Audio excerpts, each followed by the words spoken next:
बिस्मिल्लाहिर्रहमानिर्रहीम। तो दोस्तों आज हम बात करेंगे एक्सेल में स्टॉक इन्वेंटरी रिपोर्ट कैसे बनाई जाती है। तो सबसे पहले आप देख सकते हैं यहाँ पर कि आपके पास जो है वो रिपोर्ट तैयार करने का सबसे अच्छा जो फॉर्मेट होता है वो क्या होता है कि अगर मेरे पास यहाँ पर कोई भी मेरी प्रोडक्ट है, अगर वो लिमिटेड क्रॉस कर जाती है तो आपके पास जो है वो आपकी प्रोडक्ट को इस तरीके से हाईलाइट कर दिया जाता है कि आपके पास ये प्रोडक्ट जो है वो शॉर्ट होने वाली है और इसके पास जो हमें स्टेटस बता रहा होता है वो क्या बता रहा होता है कि ऑर्डर ना हो, यानी कि इस प्रोडक्ट को हमें मजीद ऑर्डर करने की जरूरत है। अब जो जो स्टॉक्स यहाँ पर लिमिटेड है वहां पर इस तरीके से फॉर्मेटिंग यहाँ पर ब्लैंक होगा, जहां जहां ऑर्डर करने की जरूरत है वहां पर इस तरीके के फॉर्मेट अप्लाई हो जाएंगे। अब ये कैसे होगा, इसके लिए मैं यहाँ पर दूसरी शीट पे चला जाता हूँ और यहाँ पर जो है वो अपनी प्रोडक्ट्स वगैरह के जो है वो नेम्स ऐड करता हूँ। प्रोडक्ट के नेम क्या होंगे, मैं फिलहाल जो है प्रोडक्ट को यहीं से कॉपी कर लेता हूँ। प्रोडक्ट को वहां पर हम लिखेंगे, उसमें टाइम वेस्ट होगा। तो फॉर्मेट यहां से हम क्लियर करते हैं और अब जो है इस पूरा एरिया को हम सिलेक्ट करते हैं और इसके ऊपर हम देंगे बॉर्डर। अब यहां पर आप देख सकते हैं कि हमारे पास कुछ प्रोडक्ट्स हैं जिसको हमारे पास प्रोडक्ट की इनकी कॉस्ट कितनी है वो कॉस्ट जो है हम यहां पर मेंशन करते हैं। तो सबसे पहले हम जो है अभी एक सैंपल के तौर पे यहाँ पर कुछ कॉस्ट लिखते हैं, जैसे हमने लिखा 50, 30 और 40 लिखा, 80, 60, 20 एंड इसको भी हम 60 कर देते हैं, 70 कर देते हैं, 120, 150, 200 एंड लास्ट वन जो होगा वो आपका यहाँ पर आ जाएगा 250। अब ये जो कॉस्ट है ये स्टार्टिंग कॉस्ट है, यानी हर प्रोडक्ट की जो कॉस्ट है वो कितनी है। जैसे चिप्स हैं वो उसकी कॉस्ट 50 है, चॉकलेट उसकी कॉस्ट 30 है। अब इनिशियली क्वांटिटी जब हम कोई भी अपना प्रोडक्ट आइटम सेल करते हैं तो हमारे पास कोई भी इनिशियल क्वांटिटीज होनी चाहिए, यानी कि चिप्स की कुछ क्वांटिटीज हमारे पास पहले से मौजूद होनी चाहिए। अब कितनी क्वांटिटीज ले रहे हैं वो आपको यहाँ पर राइट डाउन करना है, आपको इसके अंदर एंट्री करनी है। तो जैसे मैंने 120 क्वांटिटीज यानी कि मैंने स्टार्टिंग में परचेज किए, उसके बाद 150 कर देते हैं, 200 कर देते हैं, यहाँ पर इसको हम करते हैं 350, 300, 140 एंड 160, 180, 250 एंड इसको हम कर देते हैं 220 एंड सेकंड लास्ट वन जो होगा 100 और 110 कर दिया और लास्ट जो होगा हमारे पास 100 हो जाएगा। अब ये इनिशियली क्वांटिटीज जो कि हमने अपने एंट्री के अंदर ऐड कर दी। अब कितनी क्वांटिटीज जो है वो आप सेल कर चुके हैं, तो ये थोड़ा सा जो काम है इसके अंदर आपको थोड़ा मैन्युअली करना होगा ताकि आपके पास रिकॉर्ड में रहेगा। बाकी जो रिकॉर्ड आपके पास शॉर्ट होगा वो आपको यहाँ पर हाईलाइट करेगा। सोल्ड क्वांटिटी के अंदर अब जैसे हमने चिप्स की प्रोडक्ट है इसको हमने जो है वो सोल्ड कर दिया है, कितनी क्वांटिटीज, 50 क्वांटिटीज। इसी तरह आपके पास चॉकलेट्स है, इसकी हमने 100 क्वांटिटीज सोल्ड कर दी है और इस तरह 150, 200 एंड 200 कर देते हैं यहाँ पर और फिर हम यहाँ पर लिखते हैं 150 एंड फिर इसके बाद जो होगा यहाँ पर हम आते हैं, इसको हम करते हैं 50, 60 कर देते हैं इसको और 30, 20, 80 एंड सेकंड लास्ट वन जो होगा हम यहाँ पर करेंगे 50 और लास्ट वन जो होगा हमारे पास यहाँ पर आएगा 70।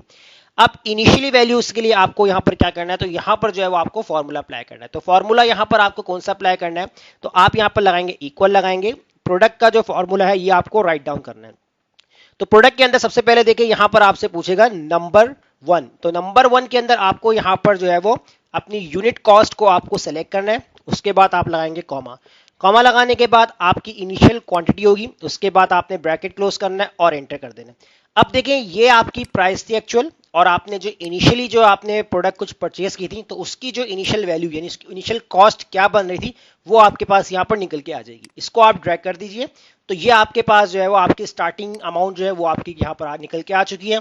अब हम देखेंगे जो हमारी सोल्ड वाली अमाउंट होगी वो कितनी बनती है, तो सोल्ड जितनी हम अपनी प्रोडक्ट कर चुके हैं, तो इसके लिए भी आपको यहाँ पर प्रोडक्ट का फॉर्मूला आपको यहाँ पर राइट डाउन करना है। तो प्रोडक्ट का फॉर्मूला राइट डाउन करने के बाद जो है नंबर वन वैल्यू के अंदर जो है वो आपसे यूनिट कॉस्ट पूछेगा, तो आपने इससे यूनिट कॉस्ट को सेलेक्ट करना है और उसके बाद आप यहां पर लगा देंगे कॉमा, कॉमा लगा देंगे। अब आपने जितनी क्वांटिटी सोल्ड की है आपने उस वाले सेल को सेलेक्ट करना है, ये सोल्ड क्वांटिटी था इसको आपने सेलेक्ट किया, ब्रैकेट क्लोज करके आप कर देंगे इसको एंटर। तो देखिए ये आपके पास जो प्राइस आ रही है, जितनी क्वांटिटीज आपने अपनी प्रोडक्ट की सेल की है ये उसकी यहाँ पर प्राइस आ चुकी है। तो पर कॉस्ट क्या थी, 50 थी, तो आपने फिर 50 जो है वो सोल्ड किए तो यहाँ पर 2500 बन चुका है। इसको भी आपने ड्रैग करना है, तो ये आपके पास तमाम सोल्ड आइटम्स के जो है वो यहाँ पर अमाउंट यानी उनकी प्राइसेस वगैरह आ जाएगी। अब रिमेनिंग स्टॉक की बात करते हैं कि रिमेनिंग स्टॉक हमारे पास कितना रह चुका है, क्योंकि कुछ स्टॉक हमने स्टार्टिंग में परचेज किया था और कुछ स्टॉक हम जो है यहाँ पर सोल्ड भी कर चुके हैं।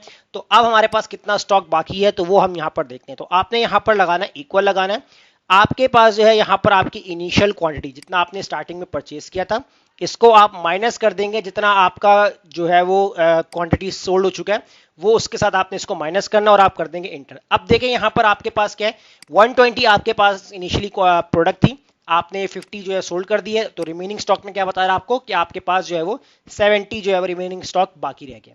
इसको भी आपने यहां से ड्रैग करना है, तो आपके पास तमाम प्रोडक्ट का जो रिमेनिंग स्टॉक है वो यहां पर निकल के आ जाएगा। अब उसके बाद नेक्स्ट जो होगा आपका स्टेटस। अब स्टेटस के अंदर मेन काम होता है कि जब आपके पास आपका अलार्मिंग सिचुएशन जिसको हम कहते हैं कि इतनी क्वांटिटीज अगर आपकी कम हो जाती हैं तो यहां पर आपका स्टेटस आपके पास शो हो जाए। अब स्टेटस में क्या लिखना चाहते हैं ये आपके ऊपर डिपेंड करते हैं। तो यहां पर हम लगाते हैं इक्वल, लगाते हैं इफ का फॉर्मूला राइट डाउन करेंगे।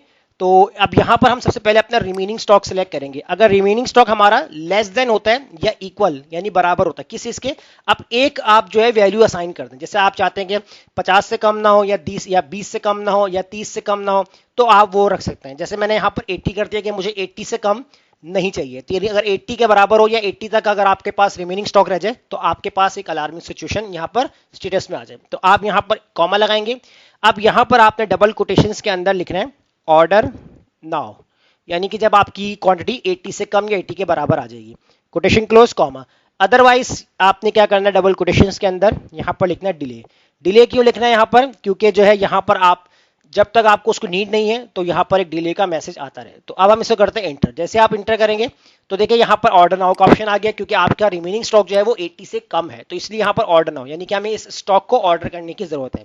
इसको आप ड्रैग करें तो देखिए कहीं पर आपके पास डिले लिखा हुआ है, इसका मतलब है कि इन स्टॉक को अभी हमें मजीद परचेज करने की जरूरत नहीं है, इसलिए जहां जहां ऑर्डर नाउ लिखा हुआ है इसका मतलब इन प्रोडक्ट को आपको परचेज करने की जरूरत है। अब इसको भी हाईलाइट करना चाहते हैं हाईलाइट कर सकते हैं।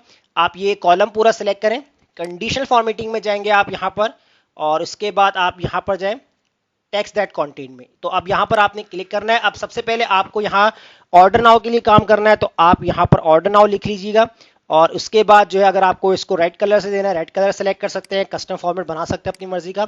इसको ओके कर दें। इस तरह इसी कॉलम को सेलेक्ट रहने दीजिएगा। दोबारा से आप टेक्स्ट दैट कंटेंट में चले जाएं, और अब यहां पर आपको जो है वो डिले टाइप करना है, और डिले के लिए जो है हम यहाँ पर ग्रीन कलर सेलेक्ट कर लेते हैं और इसको हम करते हैं ओके। तो ये देखिए आपके पास जो है वो इस तरीके से हाईलाइट होके आ चुके हैं। अब इसी के साथ आपको यहाँ पर ये भी देखना है कि आपके पूरे रिकॉर्ड में भी आपके पास रिमेनिंग डेटा के ऊपर भी जो है वो हाईलाइट कुछ इस तरीके से आ जाए। तो आपने यहाँ से पहले कॉलम से लेकर रिमेनिंग स्टॉक तक को पूरा आपने सेलेक्ट करना है।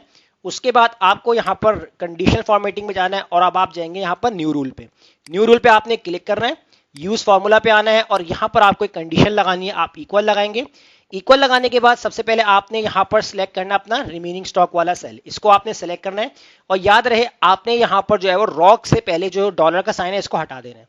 उसके बाद आपने कंडीशन लगानी है कि अगर आपके पास ये सेल लेस देन होता है या बराबर होता है किस चीज का, 80 के बराबर होगा, तो हमने वही फॉर्मूला यूज करना है।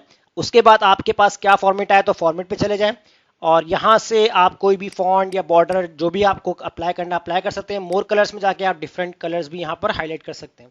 जैसे आप यहां पर सिलेक्ट कर लीजिए, जैसे आपने ब्लू कलर सेलेक्ट कर लिया, उसके बाद ओके कर दें। तो फॉन्ट कलर हम इस पर व्हाइट कर देते हैं, और इसको हम करते हैं ओके। जैसे ओके करेंगे यहाँ पर, और इसको भी आपने यहाँ पर ओके कर देना है। तो देखिए यहाँ पर आपके पास जो है वो हाईलाइट होके आ चुका है। जहां जहां ऑर्डर नाउ लिखा हुआ है वही पूरा डाटा इसका हाईलाइट हो रहा है। अब देखिए हम यहाँ पर कुछ चेंजिंग करते हैं।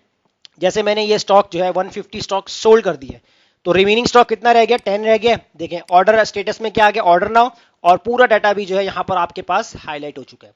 तो इस तरीके से आप अपनी एक स्टोर इन्वेंट्री बना सकते हैं, जैसा मैंने आपको आज की क्लास में बताया। उम्मीद करता हूं आपको ये टॉपिक जो समझ में आ गया होगा। वीडियो अच्छी लगी लाइक कीजिए, फ्रेंड्स में शेयर कीजिए, और हमारे चैनल को सब्सक्राइब करना मत भूलिएगा। मिलते हैं नेक्स्ट वीडियो में। शुक्रिया।